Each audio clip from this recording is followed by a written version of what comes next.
बच्चों, कैसे हैं आप सब?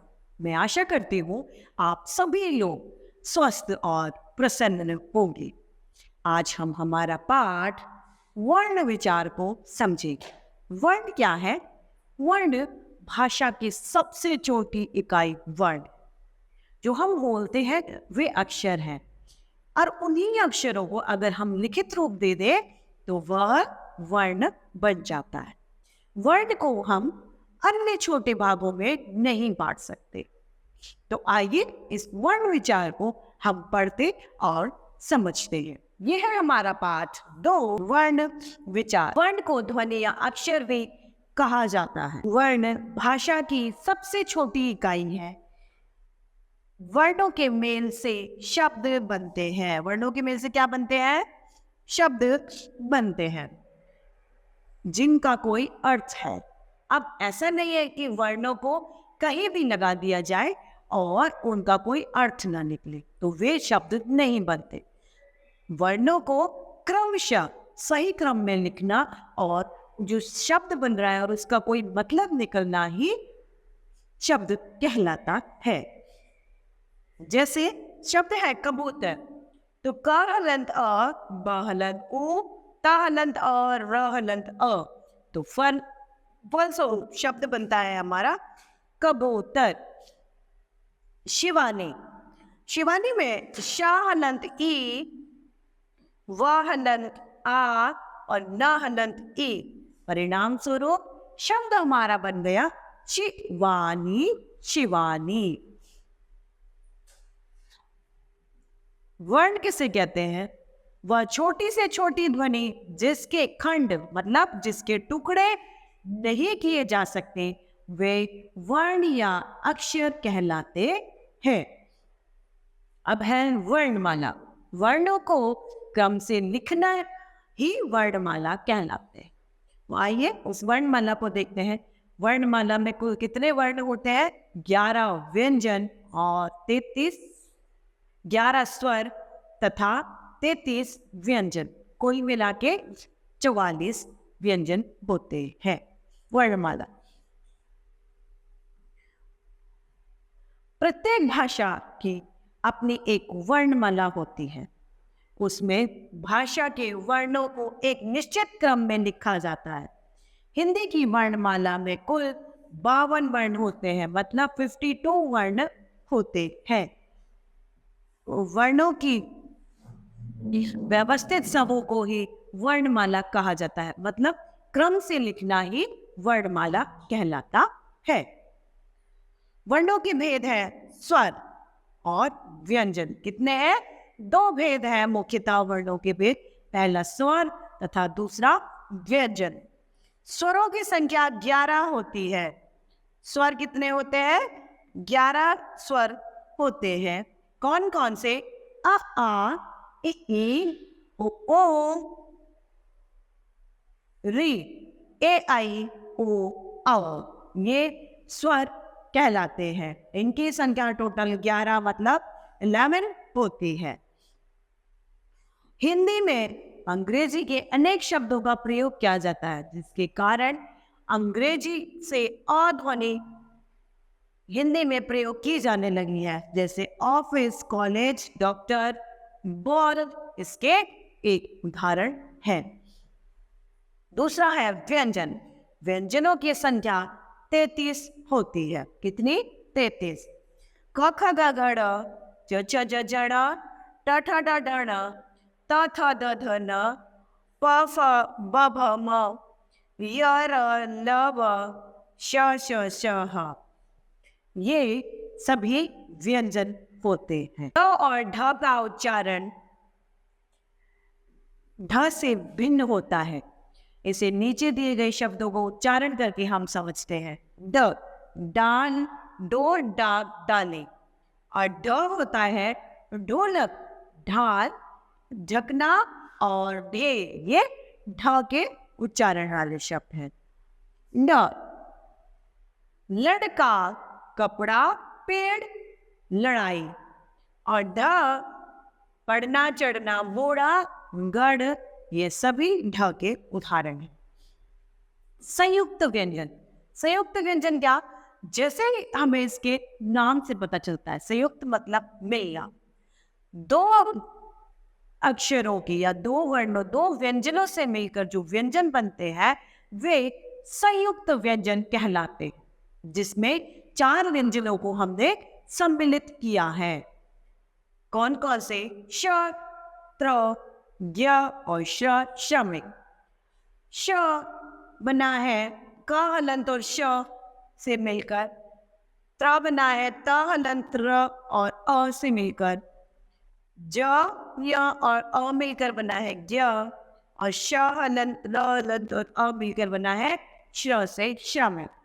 यहाँ ध्यान देने योग्य बात है कि ज्ञ का उच्चारण ज्ञ के रूप में प्रचलित है।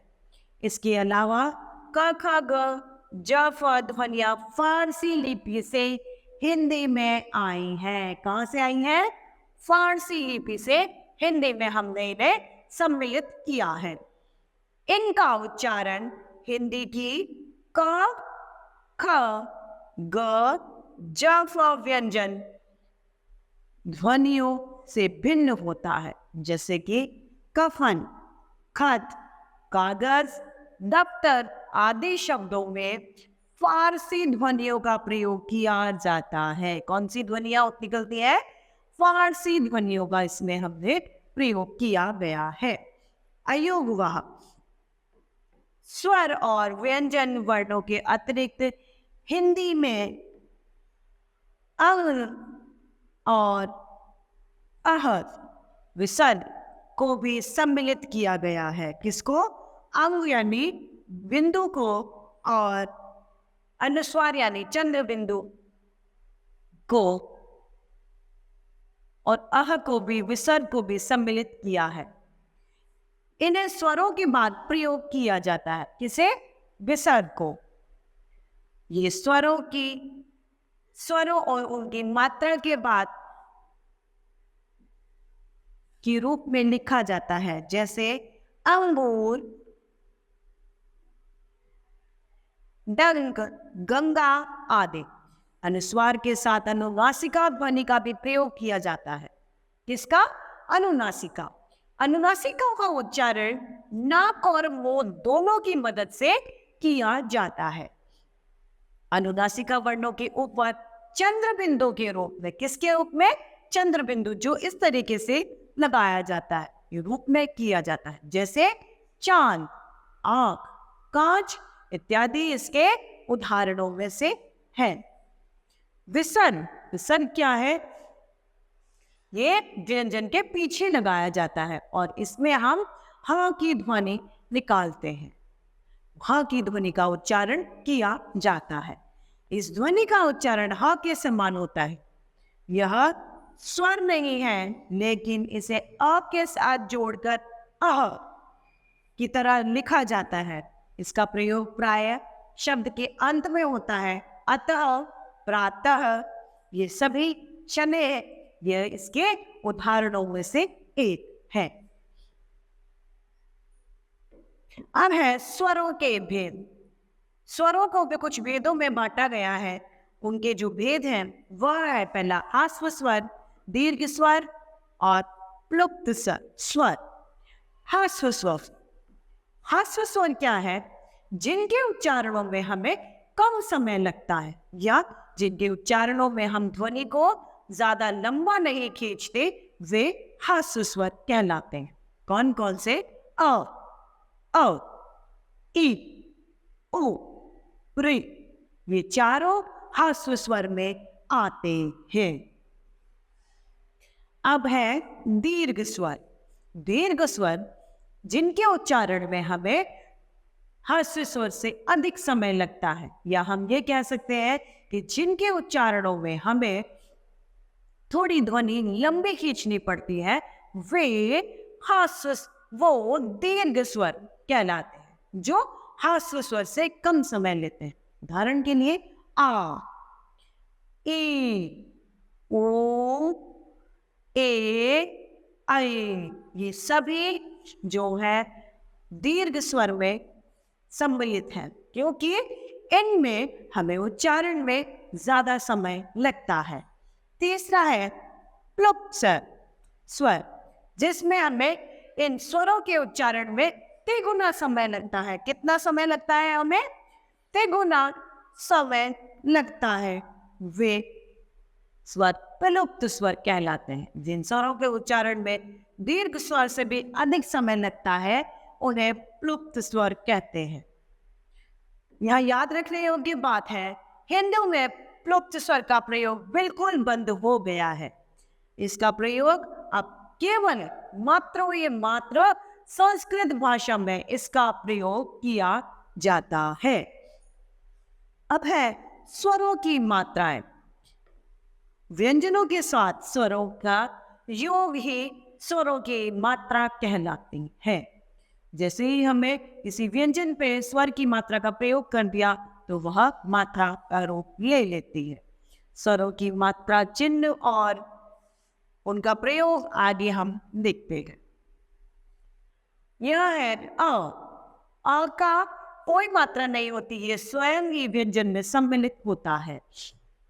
अब है आ की मात्रा को इस तरीके से लगाते हैं क व्यंजन के साथ में। जैसे ही हम अ की मात्रा का प्रयोग करेंगे तो उच्चारण हो जाएगा का, और इसका एक उदाहरण है काम, कागज। ये सभी आ की मात्रा के उदाहरण।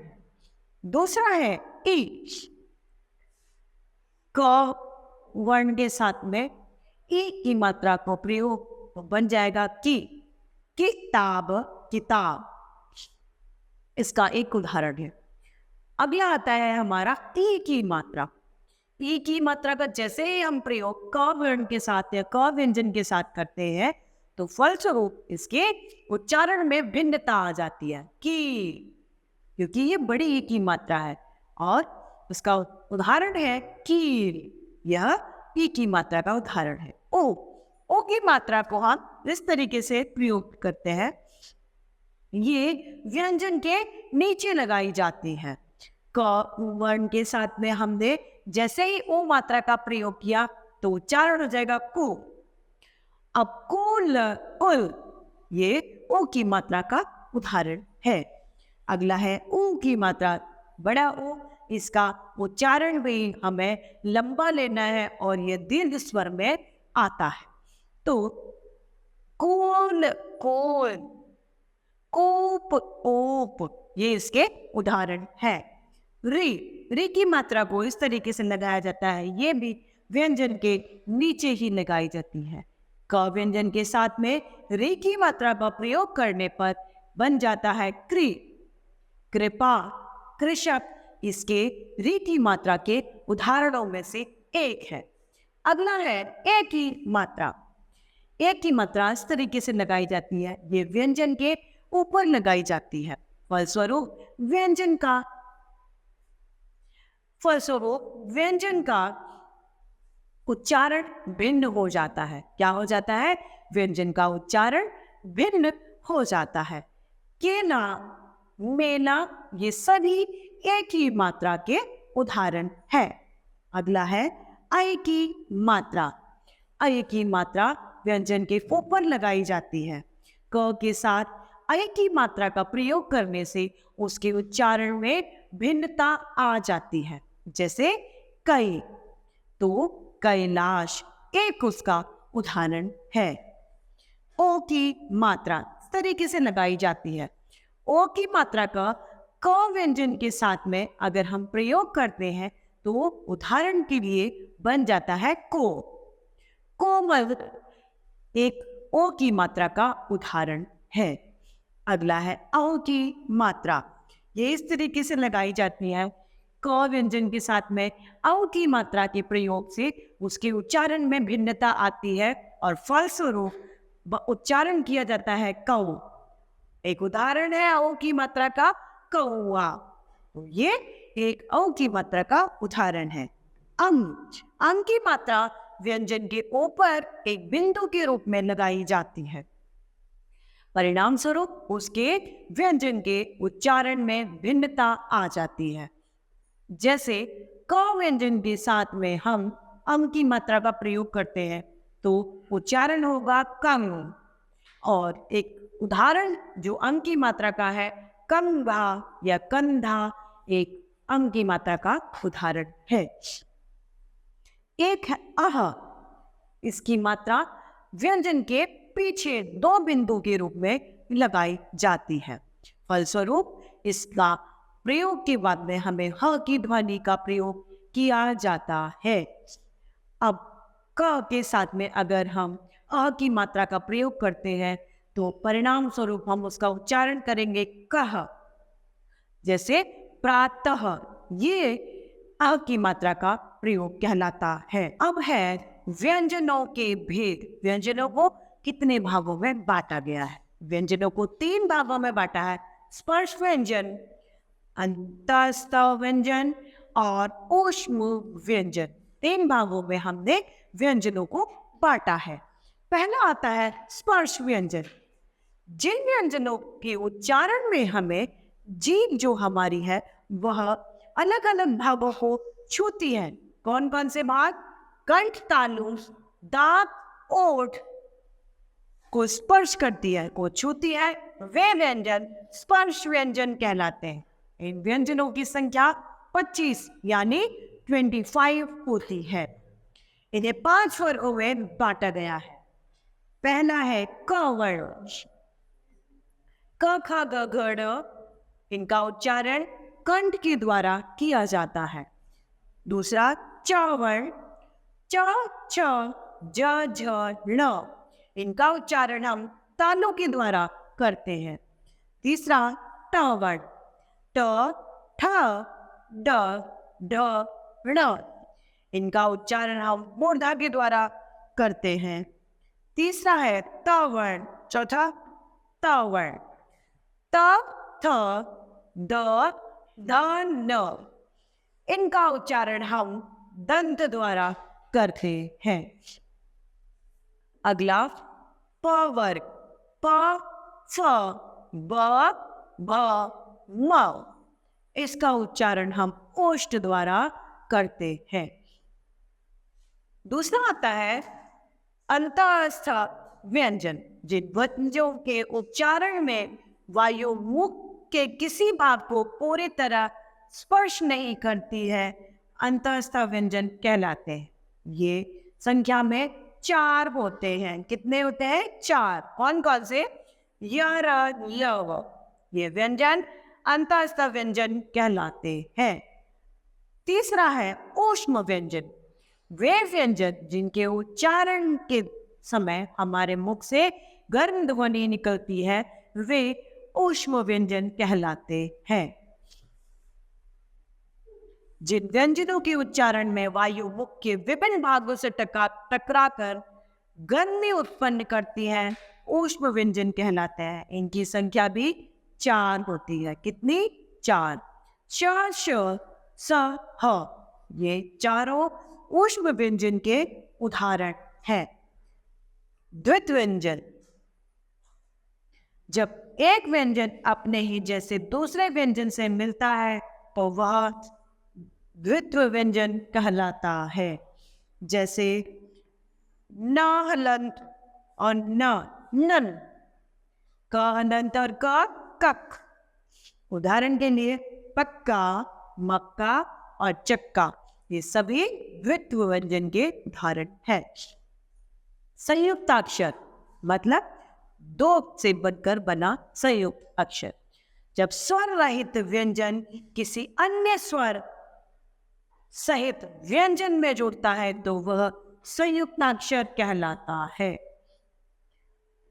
द हलंत य, द्य, और द हलंत ध तो दध्य, क हलंत कच और न हलंत य न्य, ये सभी संयुक्ताक्षर के उदाहरणों में आते हैं। अब है यौगिक शब्द। क्या है? यौगिक शब्द। र के संयोग में कुछ अधिक गलती होने की संभावना रहती है, अतः इस पर विशेष ध्यान देने की जरूरत है। र के संयोग के कारण 4 नियम हैं। र का संयोग मतलब र को मिलाने के 4 नियम मुख्यतः होते हैं। उसमें पहला है इस तरीके से, मतलब र की मात्रा को र को पहले प्रयोग करना, ऊपर र लगाना। जब र स्वर रहित होता है तब वह अपने से आगे आने वाले वर्ण के ऊपर लगाया जाता है। जैसे र हलंत य, क्या बन गया? रिय। रिय, तो इसमें र पहले आया और य को बाद में प्रयोग में किया। अब द हलंत र, तो क्या बन गया? रथ। रथ, जिसमें हमने र का उच्चारण पहले किया और द का उच्चारण हम बाद में करेंगे। इसी तरीके से दूसरा है र से पूर्व कोई भी स्वर रहित व्यंजन होने पर र को उसके पैरों में लगाया जाता है। कहाँ लगाया जाता है? उसके पैरों में। अभी तक हम र को ऊपर लगा रहे थे, अब र को हम नीचे पैरों में लगाएंगे। जैसे त हलंत र, तो फलस्वरूप बन गया पत्र। क हलंत र, तो बन गया क्र, तो च क र, चक्र। इसमें हम क का उच्चारण पहले करेंगे और र का उच्चारण बाद में। जो र नीचे लगता है उसका उच्चारण बाद में होता है, व्यंजन का पहले। और जो र ऊपर लगता है, जिसे हम रेफ की मात्रा भी कह सकते हैं, वह ऊपर लगता है, उसका उच्चारण हमें व्यंजन से पहले करना पड़ता है। तीसरा, ट ड तथा छ के साथ र का संयोजन होने पर र उसके नीचे 2 तिरछी रेखाओं के रूप में लगाया जाता है। जैसे ट्रक, ट्रक में ट के नीचे जो र लगा है वह, और ड्रम और श्रुत्वा के नीचे छ। चौथा है श के साथ र जोड़ने पर श्र और स के साथ र जोड़ने पर स्र हो जाता है। जैसे श हलंत में र जोड़ा तो बन गया श्रवण, श्रवण एक उदाहरण। स हलंत में र जोड़ा तो बन गया स्त्र, एक उदाहरण। स्त्रोत, क्या है? स्त्रोत। अब यहाँ पर हमने क्या क्या सीखा इसे संक्षेप में जानते हैं। पहला, वर्ण भाषा की सबसे छोटी इकाई होती है। क्या होती है? वर्ण भाषा की सबसे छोटी इकाई।